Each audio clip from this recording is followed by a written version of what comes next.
Remember when summer vacation felt like an eternity? 3 whole months of freedom, stretching out forever. Now, you blink, and it's suddenly September.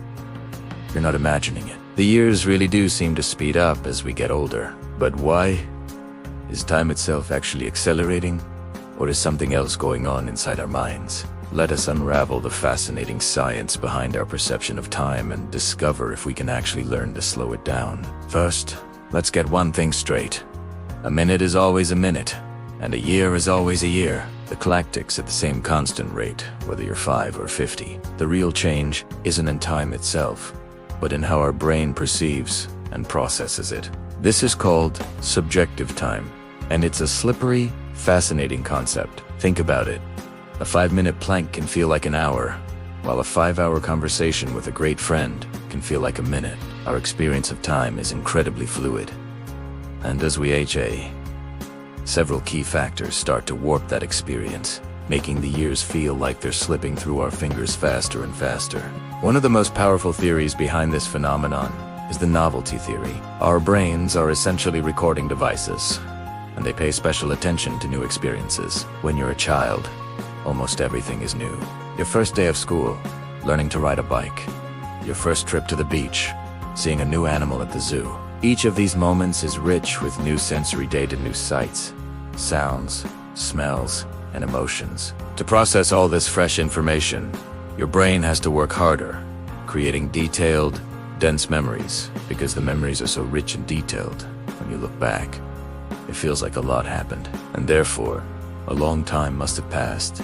That's why your childhood summers felt so long they were packed with firsts. Now, contrast that with adult life. As we get older, our lives often fall into a routine. We wake up, commute the same way, work at the same desk, eat similar meals, and watch familiar shows before bed. Rinse and repeat. There are far fewer firsts. Our brain, being the efficient machine that it is, recognizes these patterns. It doesn't need to record every detail of your 500th commute to work. It already has the file, so it goes on autopilot, compressing these routine experiences. When you look back on a week, a month, or even a year of routine, your brain has very few distinct, novel memories to draw upon. The mental file for that period is thin and sparse. The result, it feels like hardly any time has passed at all.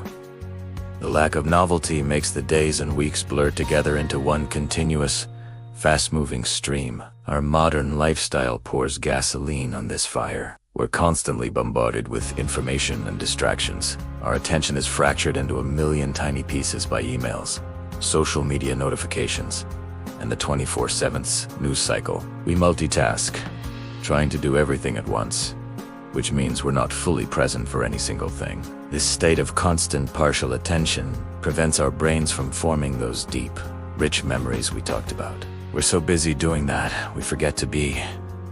We scroll through life instead of living it. This fragmented experience means fewer memorable moments are encoded, and the timeline of our lives feels compressed. The digital age, for all its convenience, might be robbing us of our subjective time. So, here's the million-dollar question. If our perception of time is speeding up, can we consciously hit the brakes? The answer, thankfully, is yes. We can't turn back the clock, but we can change our relationship with it. The key lies in reintroducing novelty and mindfulness into our lives. It's about breaking the routine. You don't need to quit your job and travel the world, though that would certainly create some novel memories. The changes can be small. Take a different route to work. Try a new recipe for dinner. Visit a park in your town you've never been to. Pick up a new hobby, whether it's learning a language, painting, or playing an instrument. Each new experience forces your brain to wake up from its autopilot mode and start recording in high definition again. Mindfulness is the other superpower in this fight. It's the simple practice of paying full attention to the present moment without judgment. When you're eating, just eat. Taste the flavors. Feel the textures. When you're walking, feel your feet on the ground and the air on your skin. By anchoring yourself in the now, you stop your mind from fast-forwarding to the future or dwelling on the past. This practice helps to stretch out the present moment, making it feel fuller and more substantial. It helps you create those rich memories, even within your routine. A mindful cup of coffee in the morning can become a memorable experience, rather than just a blur in your pre-work rush. It's about finding the novelty in the familiar. Ultimately, the feeling of time speeding up is a wake-up call. It's a reminder that our time is finite and precious. Instead of letting the years blur together, we have the power to make them count. We can choose to be active participants in our lives, not just passive observers. By seeking out new experiences, breaking our routines, and practicing mindfulness, we can stretch our perception of time. We can fill our days with memories so rich and detailed that when we look back, the years feel long, full, and well-lived. It's not about having more time. It's about making our time more memorable. So, I challenge you. This week, do one thing you've never done before. It can be simple, it can be small, but do it with your full attention.